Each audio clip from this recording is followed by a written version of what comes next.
obviously, you're already going to play a huge role in this team regardless, but now being that number one defensive end on a new team? Initially, I think we were all proud of him. We all support his decision. We all worked so hard our whole lives, to turn our dreams into a reality, and see him do that. We're all proud of him. So, I see him around on the whole pre-draft process, and I'm just excited to get to it this season. Great. We have Susan Miller-Degnan of the Miami Herald. Susan, if you have a question for Quincy. Hey, Quincy, how are you? Hey, how you doing, Susan? Good. How was your first, I guess, training camp? I mean, you were there for some spring practices, not many, but how was it today? How was it different with the pandemic and everything? It's definitely different. I think it's gonna be different for everybody across the country, but I was just excited to be out there playing football. With everything going on, I was just excited to be out there and have something to look forward to and look towards. Great. We have Matt Shodell of Kane Sport. Matt, if you have a question for Quincy. Yeah, hey, Quincy. So I wanted to follow up a little bit on the Gregory Rousseau thing, in the sense that, Coach Manny said that you guys really have to step up and you have more opportunities now. It's weird because, you just transferred in, but you almost have to take a leadership role. Jafari's a younger guy, even though he was here last year. Like, how do you view sort of your role and the other guys who now have to step up? If you can talk about that as well. I think it's no different than what I did at Temple. Being the guy in the room that has to take control of the room. And like I said, it's a lot of talent around. It's a lot of talent in the room. We were so deep at defensive end. Obviously, we're going to take a hit with Greg, but it's next man up. So JP, Jafari, Quentin, Cam. We got a lot of guys in that room that can play football. So I'm still excited about this D-line, and I still think we can do some big things in this conference. Awesome. We have Chris Stock from InsideTheU, Quincy. Chris, if you had a question for Q. Yeah, Quincy, in 2018 at Temple, you guys played against Houston, a high-scoring game. Just memories of that game in particular, going against Jared Williams, and then also just maybe in practice what you've seen from him. But yeah, what do you remember from that game?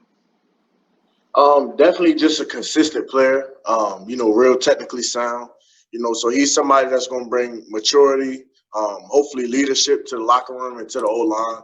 And, he's another piece to the puzzle, so, if we can put it all together, all be on the same page, I'm excited about this season. All right. Quincy, we have Manny Navarro from The Athletic. Manny, if you had a question for Quincy. Hey, Quincy. So we heard Coach Baker yesterday talk about your buddy there, how he can do upstanding backflip. What can you do? You do any tremendous athletic feats like that? No, man. No, I can't do a backflip. Who can do a backflip? Jalen. He said Jalen could do the backflip. Yeah. Man, Jalen's a freak, but no, I can't do a backflip, man. Just as a quick follow-up, just your relationship with him, and obviously everybody was expecting you and Greg to be a big tandem, but just what you kind of like about Jalen as a player, and how do you think you guys could complement each other? One thing that I really like is that we were all really close. Me and Greg, me and Jalen and Greg. We got to build a nice tight relationship over the few months.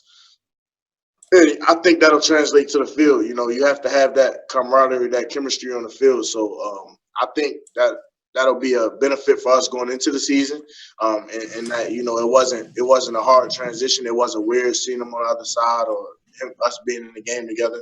So, like I said, I'm excited about what we can do this year together. Thank you. Q, we got a few more for you. Next one is David Lake from 24/7 Sports. David, if you had a question for Quincy. Yeah, Quincy, I know you touched on him a little bit already, but can you talk a little bit more about what impresses you about both Jafari Harvey and Jason Blissett? Well, for Jafari, it's his athleticism.